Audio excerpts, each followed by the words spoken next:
Dito po tayo ngayon sa Salvador 200 OD herbicide. Ang tagapagligtas laban sa mga pesteng damo.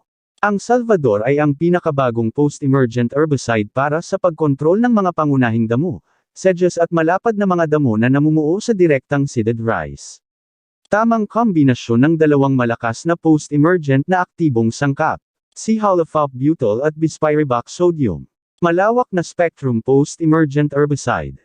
Wide and flexible window of application 15 to 40 days after seeding. Days after transplanting. Can be applied mid-post 15 to 20 days after seeding, days after transplanting. Late post 21 to 25 days after seeding, days after transplanting. Rescue application 30 to 40 days after seeding, days after transplanting. Dito po tayo sa mga weeds controlled. Sa grasses. Scientific name Echinocloa sp. Ito ay telebisyon. Marapagay. Bika-bika. Dito po tayo sa scientific name Leptocloa chiensis. Palay maya, marapagay, maroy-paroy.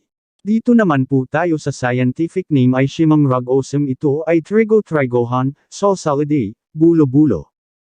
Next ay ang broadleaves. Scientific name ay Monocorea vaginalis. Ito ay ang gabing uwak, lapa-lapa, gabi-gabi.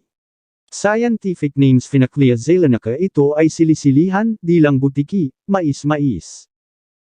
Ludwigia octovalvis. Ito ay balakbak, malapako. Talangkaw. Dito naman po tayo sa sedges. Cyperus area. Ito ay gumi, siraw-siraw, payong-payong. Cyperus deformis. Ito ay ubod-ubod, balayang, baki-baki. Fimbristylus litorlis. Ito ay ubod-ubod, bongot-bongot, sirisibuyas.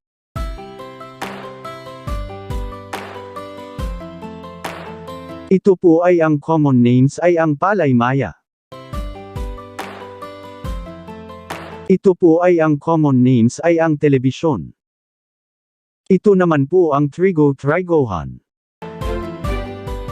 Dito po tayo sa broadleaves. Ito po ay ang tinatawag na gabing uwak.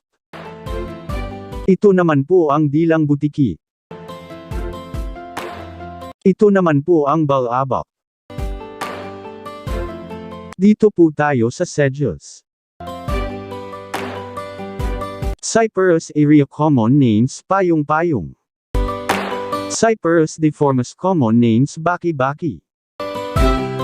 Fimbristylus miliacea common names ubod-ubod. Dito po tayo sa dosage rate. Mag-spray lang po ng 75 ml per 16 liters na tubig, sa per hectare naman po 750 ml sa edad na 15 to 40 days.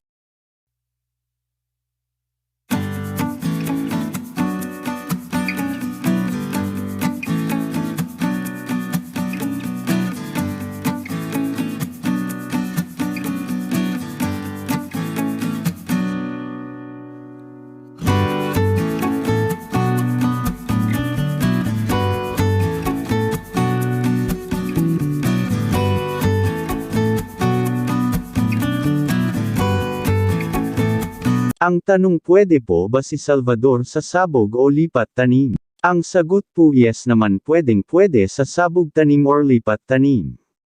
Ang tanong, pwede po ba siya sa mamasa-masa or tuyo na lupa? Pwede po siya mamasa-masa, pinaka the best po yun. Kung tuyo naman po ang lupa, kailangan po patubigan after mag-spray na 1 araw o 3 days. Pag mamasa-masa naman po mga ka-agri, patubigan po siya ng 2 to 3 days po. Ang tanong, paano po pag inulan? After 1 hour kahit ulanin okay na po, nakapasok na po siya, pero mas maganda if sa buong duration na yun walang ulan. Ang pag-spray po, blanket application. Pa-connect naman po mga ka-agri sa dalawa kong members, ako Sinica at Yolanda Loyola. Thank you po sa lahat. Mega love shout out po Ma'am Janet de la Cruz at Sir Wilfredo Moronilo, YT Sisters, Kaapo, Team Palanga, Team Mangyan, YT Friends at sa lahat po ng ka-agri, at sa lahat po ng subscribers ko, salamat po sa lahat. Special shout out Sir Patrick Dizon, Junjun Acosta, Albert Quadrante, Francis Palma, John Ray Pexo, Mark Maniboy, Jeffrey Lopez, Dennis Calo, Jim Verbordahe.